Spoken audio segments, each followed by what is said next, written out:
কিছু লোক প্রপাগান্ডা ছড়ায়, জামাতে ইসলামী তো কোনোদিন সরকার চালায় নাই।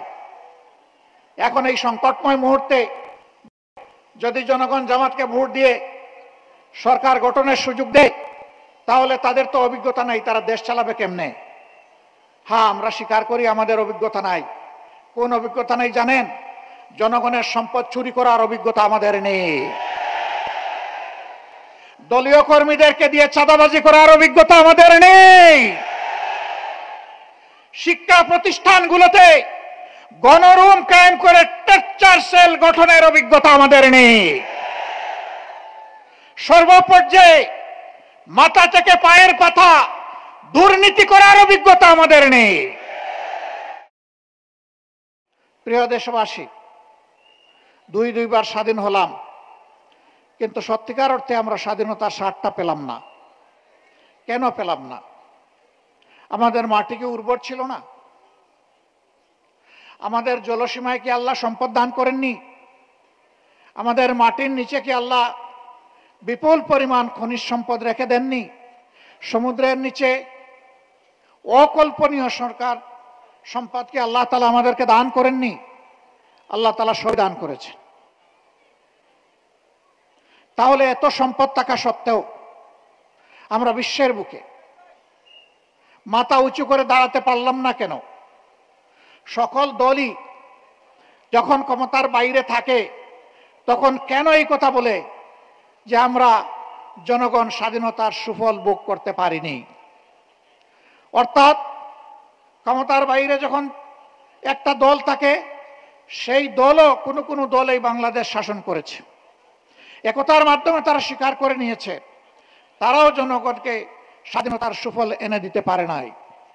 আমরা আমাদের হাতে কাজ চাই, এই কাজের মাধ্যমে আমরা দেশ গড়তে চাই। কিন্তু আমরা কি দেখতে পাচ্ছি? কেউ কেউ এই পরিবর্তনে খুশি নন। সম্ভবত কারণ এটা, পরিবর্তনটা আমার বা তাদের নেতৃত্বে হলো না কেন? নেতৃত্ব তো ভাই আমরা দিয়েছি। স্বৈরাচারের বিরুদ্ধে 15.5 বছর আমরা আন্দোলন করেছি, আমরা জীবন দিয়েছি, আমরা মামলা গলায় নিয়ে জেলে ঢুকেছি, ঘর বাড়ি ছেড়ে এখানে সেখানে আমরা পালিয়ে বেরিয়েছি।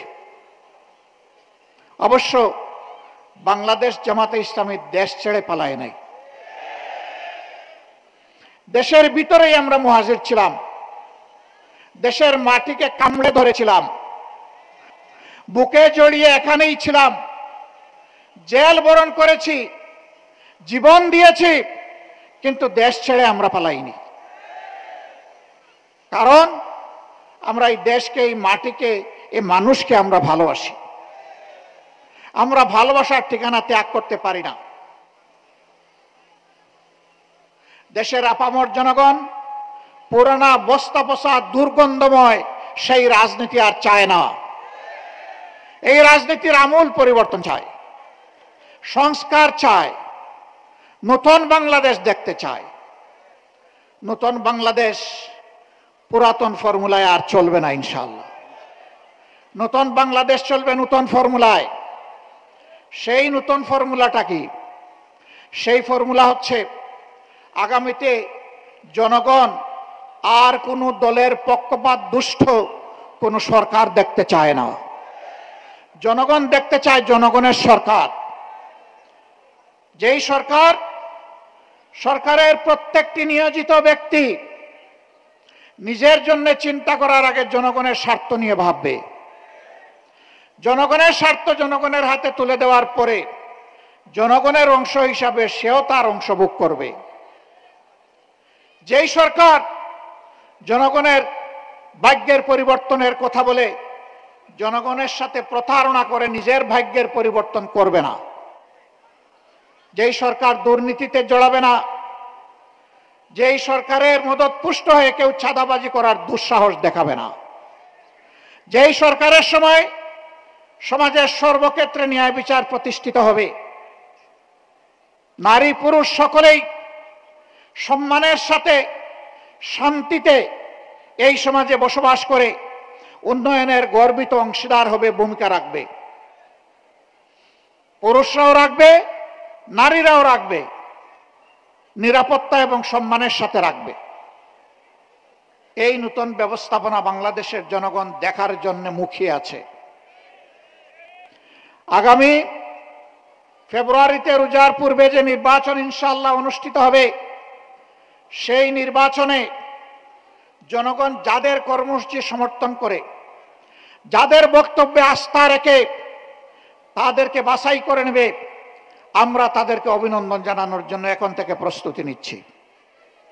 যদি আমাদের দলকে জনগণ বেছে নেয়, আমরা সকল রাজনৈতিক দল এবং শক্তিকে আহ্বান জানাবো, আপনারাও আমাদেরকে সমর্থন দিবেন, অভিনন্দন জানাবেন এবং আপনাদেরকে সাথে নিয়েই আমরা দেশ গড়ব ইনশাআল্লাহ। কেউ কেউ ইতিমধ্যে বলেছেন তারা ফ্যাসিবাদ বিরোধী সকল দলকে সাথে নিয়ে যদি তারা নির্বাচিত হন তাহলে সরকার গড়বেন ইল্লা জামাতে ইসলামী, জামাতে ইসলামী ছাড়া। আমরা তাদেরকে বিনয়ের সাথে বলবো, জনগণ যদি মহান আল্লাহর ইচ্ছায় আমাদেরকে নির্বাচিত করে, ইনশাআল্লাহ আমরা আপনাদেরকেও বাদ দিব না, সবাইকে সাথে নিয়ে আমরা দেশ গড়ব ইনশাআল্লাহ। আমরা বিভক্ত জাতি আর দেখতে চাই না। জাতিকে যারা বিভক্ত করে তারা জাতির দুশ্মন। আমরা ওই দুশ্মনের রাজনীতির চাষ আর বাংলাতে না। কিছু লোক প্রপাগান্ডা ছড়ায়। জামাতে ইসলামী তো কোনোদিন সরকার চালায় নাই। এখন এই সংকটময় মুহূর্তে যদি জনগণ জামাতকে ভোট দিয়ে সরকার গঠনের সুযোগ দেয়, তাহলে তাদের তো অভিজ্ঞতা নাই, তারা দেশ চালাবে কেমনে? হ্যাঁ, আমরা স্বীকার করি আমাদের অভিজ্ঞতা নাই। কোন অভিজ্ঞতা নেই জানেন? জনগণের সম্পদ চুরি করার অভিজ্ঞতা আমাদের নেই। দলীয় কর্মীদেরকে দিয়ে চাঁদাবাজি করার অভিজ্ঞতা আমাদের নেই। শিক্ষা প্রতিষ্ঠানগুলোতে গণরুম কায়েম করে টর্চার সেল গঠনের অভিজ্ঞতা আমাদের নেই। সর্বপর্যায়ে মাথা থেকে পায়ের পাতা দুর্নীতি করার অভিজ্ঞতা আমাদের নেই।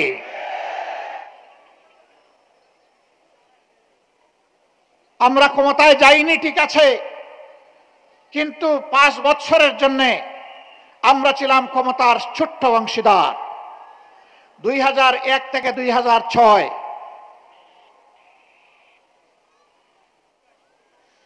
সেই সময় সরকারের স্টিয়ারিং যাদের হাতে ছিল তারা দেশকে সুশাসন দিতে ব্যর্থ হয়েছিলেন। সেই সময় দেশ 4 বার দুর্নীতিতে বিশ্ব চ্যাম্পিয়ন হয়েছিল, কিন্তু মাহবুদের অশেষ মেহেরবানি বাংলাদেশ জামাতে ইসলামীর সেই সময়কার সম্মানিত আমিরে জামাত, সেক্রেটারি জেনারেল, এই 2 জন মন্ত্রী ছিলেন। 3টা মন্ত্রণালয়ে তারা সেবা দান করেছেন জনগণকে।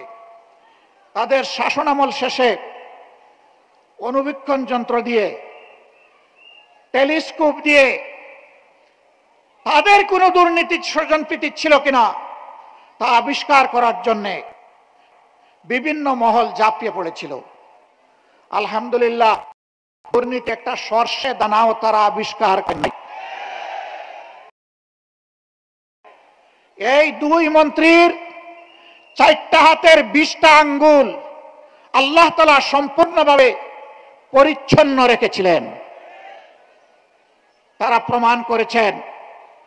এই 2টার সাথে আরো 10টা মন্ত্রণালয় যদি জামাতে ইসলামের লোকেরা পরিচালনার সেবা দেওয়ার সুযোগ পেতেন, তাহলে 12টা মন্ত্রণালয় একই ধরনের পরিচালিত হতো, জনগণ উপকৃত হতো। তাদের এই সাফল্য দেখে যারা দুর্নীতিবাজ, যারা এই দেশের কল্যাণ চায় না, তারা শঙ্কিত হয়ে পড়েছিল। জামাত যদি এইভাবে এগিয়ে যায়, এই দেশে যদি সুশাসন সুবিচার প্রতিষ্ঠিত হয়, দুর্নীতিমুক্ত বাংলাদেশ যদি তৈরি হয়ে যায়, তাহলে সমাজে আর বিভাজনের রাজনীতির এই ব্যবসা চলবে না। সুতরাং যে কোনো মূল্যে জামাতকে বাংলাদেশের রাজনীতি থেকে অস্তিত্বহীন করে দিতে হবে।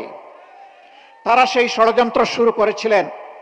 15.5 বছর ষড়যন্ত্রের বাস্তবায়নে এমন কোনো পদক্ষেপ নেই যা তারা নেননি। কিন্তু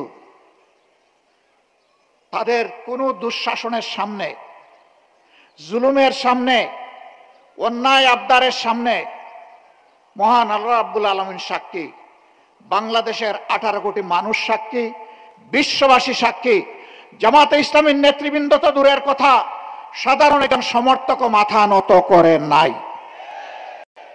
ইসলামী ছাত্র শিবিরের উপর তাণ্ডব চালানো হয়েছে, জীবন কেড়ে নেওয়া হয়েছে, পঙ্গু করা হয়েছে, তাদেরকে গুম করা হয়েছে, কিন্তু ইসলামী ছাত্র শিবির কারো কাছে মাথা নত করে নাই। শিক্ষা প্রতিষ্ঠানগুলো থেকে ইসলামী ছাত্র শিবিরকে নির্মূল বলে ঘোষণা দেওয়া হয়েছে। হ্যাঁ, মুখে মুখে যে ঘোষণা তারা দিয়েছিল, ছাত্র সমাজের বুকে বুকে তার ভিন্ন কিছু তৈরি হয়েছিল, যার প্রমাণ এই 5 আগস্টের বিপ্লব সাধিত হওয়ার পরে ইতিমধ্যে ঢাকা বিশ্ববিদ্যালয় সহ বাংলাদেশের 4টি বিশ্ববিদ্যালয়ে ছাত্র সংসদ নির্বাচন অনুষ্ঠিত হয়েছে। আল্লাহর অসীম মেহেরবানিতে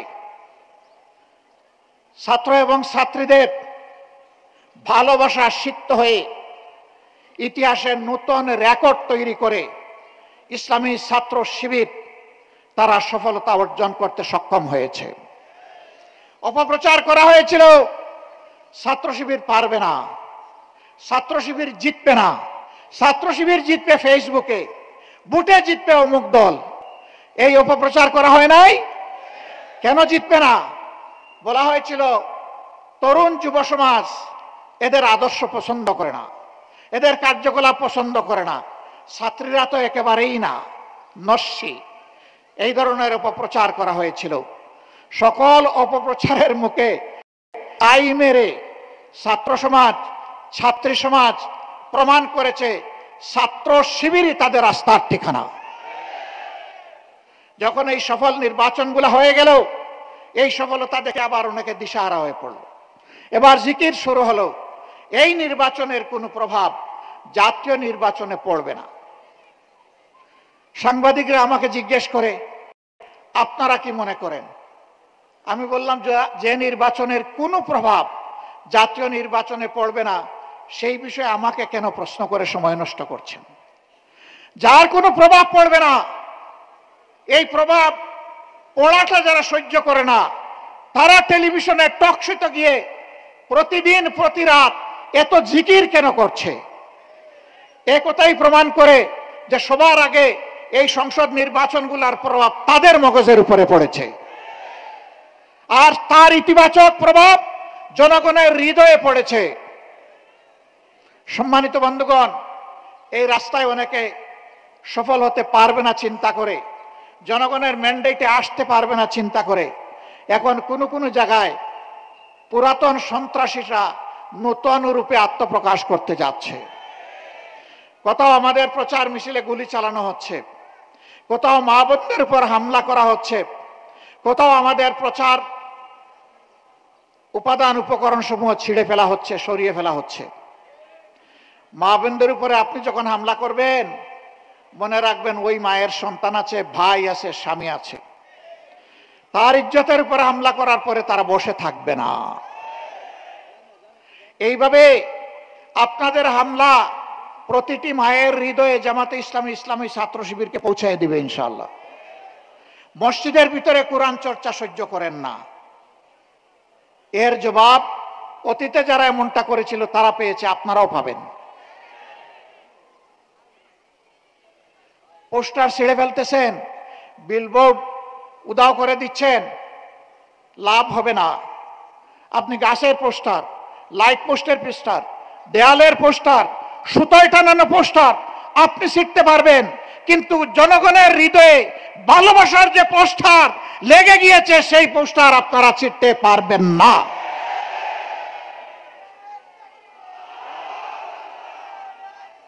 সম্মানিত ভাই ও বন্ধুগণ, বাংলাদেশে 300টি আসন, বাংলাদেশ জামাতে ইসলামী দুর্নীতিমুক্ত, চাঁদাবাজ মুক্ত, যুবকদের স্বপ্নের বাংলাদেশ, এই প্রজন্মকে উপহার দেওয়ার জন্য মহান আল্লাহর উপর ভরসা করে শপথ করেছে, আমাদের এই যাত্রা থামবে না।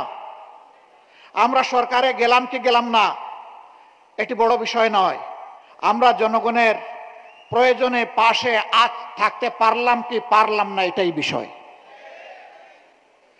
আমাদের জানা মতো 300 আসনে আমরা নিষ্কলুষ চরিত্রের লোকদেরকে আমাদের প্রতিনিধি হিসাবে, নমিনি হিসাবে, প্রার্থী হিসাবে দেওয়ার চেষ্টা করেছি।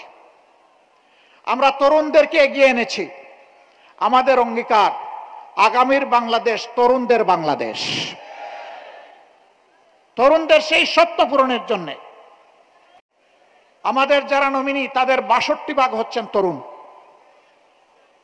আমরা তাদের হাতে আগামীর সমাজের বাংলাদেশের পতাকা তুলে দিয়েছি। এখন জনগণকে শুধু অনুরোধ করব, আপনারাও তাদের হাতে পতাকাটা তুলে দেন। 17 আসনে আমরা যাকে দিয়েছি তিনি একজন চিকিৎসক, তিনি একজন নিবেদিত প্রাণ সমাজসেবক। এই প্রার্থী ঘোষণার পর থেকে হঠাৎ তিনি সমাজসেবক হয়েছেন তা না, তার রক্তে সমাজসেবার নেশা। যেদিন থেকে তার বুঝ বিবেক হয়েছে সেদিন থেকে সে জনকল্যাণে তার নিজেকে নিবেদিত করে রেখেছে। তার জন্মস্থানের জনগণ জানেন, যেখানে লেখাপড়া করেছে সেই এলাকার তার সহপাঠীরা জানে, আর এখানে তার বিচরণের ক্ষেত্রে এখন জনগণ হচ্ছে তার সাক্ষী। এটি শুধু খালেদুজ্জামানের নেশা না, এইরকম জনসভা যাদের নেশা এবং পেশা, আগামীর জন্য আমরা তাদের হাতেই 300টা ফ্ল্যাগ তুলে দিয়েছি। আমরা বিশ্বাস করি বাংলাদেশের শান্তিপ্রিয় জনগণ, আমাদের মা বোনেরা, তারা চান তাদের শিশুটি জন্ম নেওয়ার পরে তার প্রত্যেকটি অধিকার যেই সমাজ, যেই সরকার দিতে পারবে, তারা ওই সমাজ এবং ওই সরকারের জন্যই তারা অপেক্ষায় আছেন। তার শিশুর স্বাস্থ্যসেবা, তার শিশুর বেড়ে ওঠার জন্য উপযুক্ত শিক্ষা, তার শিশুর জন্য নিরাপদ রাস্তা, তার শিশুর জন্য নিরাপদ শিক্ষা প্রতিষ্ঠান, এবং এরপরে শিশুর যখন ছাত্র জীবন শেষ হবে তখন তার শিশুর হাতে দেশ গড়ার কারিগরের চাবি তার শিশুর হাতে সমাজ যেন তুলে দেয়। আমরা কথা দিচ্ছি আমাদের পরিকল্পনা এভাবেই আগাবে ইনশাআল্লাহ। মাদের জন্য ভয়ভীতি দেখানো হচ্ছে। জামাতে ইসলামী ক্ষমতায় গেলে ওনারা ঘরের বাইরে কর্মক্ষেত্রে আর প্রবেশ করতে পারবেন না। আমি নিজে তার সাক্ষী। আমাকে আল্লাহ তাআলা একজন স্ত্রী দিয়েছেন, তিনি একজন চিকিৎসক ছিলেন, তিনি রোগীদেরকে সেবা দিয়েছেন। আমার 2টি মেয়ে, তারাও চিকিৎসক, তারাও তাদের সাধ্য অনুযায়ী সেবা দিয়েছে, দিবে। একটি ছেলে, সেও চিকিৎসক, সেও চেষ্টা করছে তার জায়গা থেকে মানুষকে সেবা দেওয়ার। আল্লাহ তাআলা আমাকে একটি মেডিকেল কলেজ এবং হাসপাতাল গড়ে তোলার সুযোগ দিয়েছিলেন, সেখানে যেমন নারীরা কাজ করে তেমন পুরুষেরা কাজ করে। যদিও সেই শিক্ষা প্রতিষ্ঠানটা কেবলমাত্র ছাত্রীদের জন্য ডেজিগনেটেড। আলহামদুলিল্লাহ, ওই শিক্ষা প্রতিষ্ঠানে, ওই হাসপাতালে যারা কাজ করে আমি গর্বিত। তারা অনেকে সরকারি চাকরি পেয়ে এখান থেকে একবার চলে গেছে, 4 মাস 1 বছর কাজ করার পরে আবার ফিরে এসেছে। বলে, স্যার আমার চাকরিটাকে ফিরে পাবো? কেন? তুমি তো সরকারি চাকরিতে গিয়েছো, বেটার অপশনে গিয়েছো। মানুষ সরকারি চাকরির জন্য পায়ের জুতা ক্ষয় করে ফেলে, তুমি সেই চাকরি পেয়ে আবার এখানে ফিরে আসবা কেন? কয়, স্যার ওখানে চাকরি আছে, পদ আছে, চেয়ার আছে, ওখানে সম্মান নাই স্যার, আমি সম্মানের জন্য ফিরে আসতে চাই। আমরা আমাদের কর্মচারীদেরকে কর্মচারী হিসাবে দেখি না, আমরা এই প্রতিষ্ঠানের অংশীদার হিসাবে দেখি। তারাও মানুষ, কোনো সময় ভুল করত। আল্লাহর কসম, আমি কখনো একজন পুরুষ কর্মচারীকে আরেকজন মানুষের সামনে কখনো বিচার করি নাই, শাসন করি নাই। একা এনে দরদের সাথে মাথায় হাত দিয়ে কথা বলেছি, তুমি আমার ভাই, তুমি আমার সন্তান তুল্য, তোমাকে এভাবেই দেখতে চাই। এই কাজটা পছন্দ হয় নাই, আশা করি তুমি সংশোধন করে নেবা। স্বীকার করে, কাঁদে, ওয়াদা করে, দ্বিতীয়বার তাকে আমার আর শাসনের প্রয়োজন হয় নাই, আলহামদুলিল্লাহ। আর মহিলা হলে তার সাথে আরেকজন মহিলা রাখতাম এবং তাকে আগে ওয়াদা করাইতাম, এখানে যা বলা হবে তার কিছুই বাইরে প্রকাশ করা যাবে না। যদি তুমি প্রকাশ করো তোমার এই ঠিকানা থাকবে না, এই ঠিকানা থেকে তুমি আউট হয়ে যাবে। ওই মাটাকে, মেয়েটাকে, বোনটাকে একইভাবে দরদ দিয়ে কথা বলতাম। আলহামদুলিল্লাহ, দ্বিতীয়বার আমার শাসনের প্রয়োজন হয়নি। আমি গর্ববোধ করি যে এরা মনে করে এটা তাদের প্রতিষ্ঠান, এটা মনে করে না যে এখানে তারা চাকরি করে। একবার সাংবাদিকরা আমাকে ধরলেন, আপনারা যে বাংলাদেশ গড়বেন সেই বাংলাদেশে মায়েদের কর্মক্ষেত্র কেমন হবে? আমি বললাম, আমি মুখ দিয়ে না বলি, বাস্তবটা দেখে আসেন। ছোট্ট একটা জায়গা, 2500-এর মতো মানুষ এখানে কাজ করে, আপনি তাদের সাথে গিয়ে খোলা মনে কথা বলেন। আপনি আগে জানায়ও যাবেন না, আপনার মতো করে আপনি যাবেন। আপনি সাংবাদিক এটাও পরিচয় দেবেন না, না দিয়ে আপনি সাধারণ মানুষ হিসাবে খোঁজখবর নেন। এরপরে আপনার ইচ্ছা মতো আপনি রিপোর্ট লিখবেন। পত্রিকার প্রতিনিধি গিয়েছিলেন, তিনি এসে তার মতো করে এই রিপোর্ট লিখেছেন। সবাই বলেছে এটাই যদি জামাতে ইসলামের মডেল হয় তাহলে এই বাংলাদেশটাই আমরা চাই। মা বোনেরা বলেছেন এই বাংলাদেশ আমরা চাই। সম্মানিত ভাই ও বোনেরা, আমরা কথা দিচ্ছি, আমরা মুখে নয় কর্মের মাধ্যমে ইনশাল্লাহ সকল অপপ্রচারের জবাব দেব। এই সমস্ত অপপ্রচার করে জনগণকে বিভ্রান্ত করার দিন শেষ। কেউ যেন আমরা না ভাবি যে আমি অন্যের চাইতে বেশি জ্ঞানী এবং চালাক। সবাইকে মনে করতে হবে আমার চেয়ে বাকি সব লোক জ্ঞানী এবং চালাক। চালাকি যিনি করবেন দোরা তিনি খেয়ে যাবেন, তিনি পালাতে পারবেন না, জনগণের জালে বন্দী হয়ে যাবেন। আমরা আপনাদের কাছে খোলামেলা আহ্বান জানাতে চাই, আমরা মুখে যা বলি তার যদি বিপরীত আপনারা কিছু আমাদের মাঝে পান, আমাদেরকে সংশোধন করার জন্য পরামর্শ দেবেন। যদি আপনার পরামর্শ দেখেন যে কাজে লাগে নাই, আমাদেরকে ত্যাগ করবেন এবং ঘৃণা করবেন। আর যদি দেখেন আমাদের মধ্যে ভালো কিছু আছে এবং ভুল করলে আপনাদের পরামর্শ আমরা গ্রহণ করি, আমরা অবশ্যই আপনাদের ভালোবাসা পাওয়ার দাবিদার। কারণ আমরা বিশ্বাস করি জনগণ আমাদের চাইতে এই দেশকে কম ভালোবাসে না। এর প্রমাণ বাংলাদেশের জনগণ ইতিমধ্যে দিয়ে ফেলেছে। 5 আগস্ট পরিবর্তন হওয়ার পর 6, 7, 8 বাংলাদেশে কোনো সরকার ছিল না। আমি ঠিক বললাম না বেঠিক বললাম? কিন্তু আলহামদুলিল্লাহ বাংলাদেশের জনগণ প্রত্যেকে জিম্মাদার হয়ে দায়িত্ব নিয়ে অপরের জান, মাল এবং ইজ্জতের পাহারাদারি করেছে। ব্যাংক লুট হয় নাই, সোনার দোকান লুট হয় নাই, বিভিন্ন বিজ্ঞানাগার লুট হয় নাই, মানুষের বাড়িতে ডাকাতি হয় নাই, চুরি হয় নাই, মানুষের জীবন নিয়ে কাড়াকাড়ি করা হয় নাই। বাংলাদেশের মানুষ প্রমাণ করেছে আপামর জনগণ তাদের দেশকে এবং মানুষকে ভালোবাসে। এই দায়িত্বশীল জনগণকে আমরা একটা দায়িত্বশীল সরকার উপহার দেব ইনশাআল্লাহ। এই সরকার পরিচালনা করতে গিয়ে দেশি বিদেশি কোন শক্তির লাল চক্ষুকে আমরা পাত্তাই দেব না। আমাদের সরকার পরিচালনাটি আল্লাহর ইচ্ছায়, জনগণের ভালোবাসায় আমরা সেই সুযোগ পাই। সরকার পরিচালনার ভিত্তি হবে আল্লাহকে ভয় করা, প্রকাশ্যে এবং গোপনে। আল্লাহকে যারা ভয় করবে, জনগণের সমস্ত আমানত তাদের কাছে নিরাপদ। জনগণকে তাদের অধিকার চেয়ে নিতে হবে না, সরকার বাধ্য থাকবে জনগণের অধিকার তাদের ঘরে পৌঁছে দিতে। এই ইতিহাস নতুন করে আমাদের রচনা করা লাগবে না। এটি আমাদের গর্বিত ইতিহাস, এটি আমাদের মদিনা কেন্দ্রিক শাসনের ইতিহাস। আমরা দল ধর্ম নির্বিশেষে সকল মানুষের জন্য সেই ইতিহাস রচনা করতে চাই। অনেকে আমাদেরকে কর্নার করার চেষ্টা করেন। বাংলাদেশ জামাতে ইসলামী যেহেতু কোরআন কেন্দ্রিক একটি দল, সেই কারণে অন্য ধর্মের লোকেরা তাদের হাতে নিরাপদ হবেন না। আমি মহান আল্লাহর উপর ভরসা করে চ্যালেঞ্জ দিলাম, 54 বছরের স্বাধীন বাংলাদেশে বাংলাদেশ জামাতে ইসলামীর কোন নেতা কোন অন্য ধর্মের লোকের উপর জুলুম করেছে, তার জমি দখল করেছে, তার ইজ্জতের উপর হাত দিয়েছে, তার সম্পদ লুণ্ঠন করেছে, সাহস থাকলে আমাদেরকে বলে দেন। আমরা সেই দুষ্ট লোক তৈরি করি না। মহান আল্লাহ আমাদেরকে শিক্ষা দিয়েছেন, যেই দেশে মুসলমানরা সংখ্যাগরিষ্ঠ হবে সেই দেশে আল্লাহ বলতেছেন, অন্য ধর্মের লোকদেরকে আমি তোমাদের কাছে আমানত রাখলাম, যদি তাদের অধিকার কেউ হরণ করে।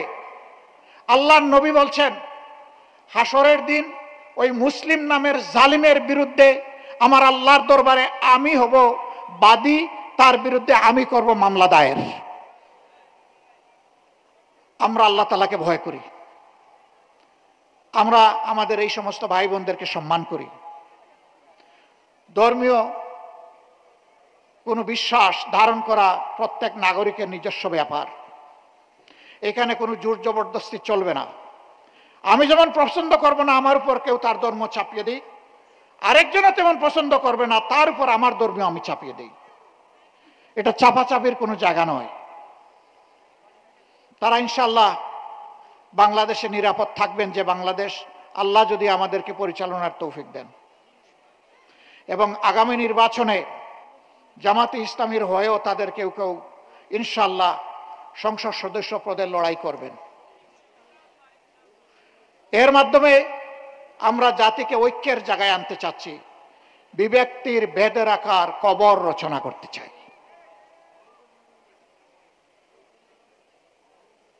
সম্মানিত এলাকাবাসী, কথা অনেক হয়ে গেছে, আজকে জুমাবার, আমরা সবাই জুমার নামাজে শরীক হব।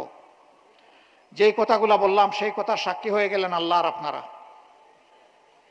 মহান আল্লাহর কাছে তৌফিক চাই এই অঙ্গীকার কথাগুলা যেন আমরা রক্ষা করতে পারি।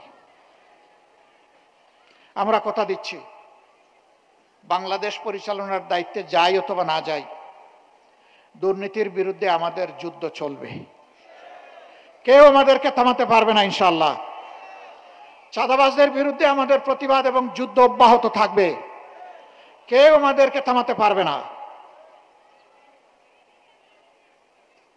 দুঃশাসন, অপশাসন, অবিচার, এর বিরুদ্ধেও আমাদের লড়াই অব্যাহত থাকবে, এটাও কেউ আমাদেরকে থামাতে পারবে না।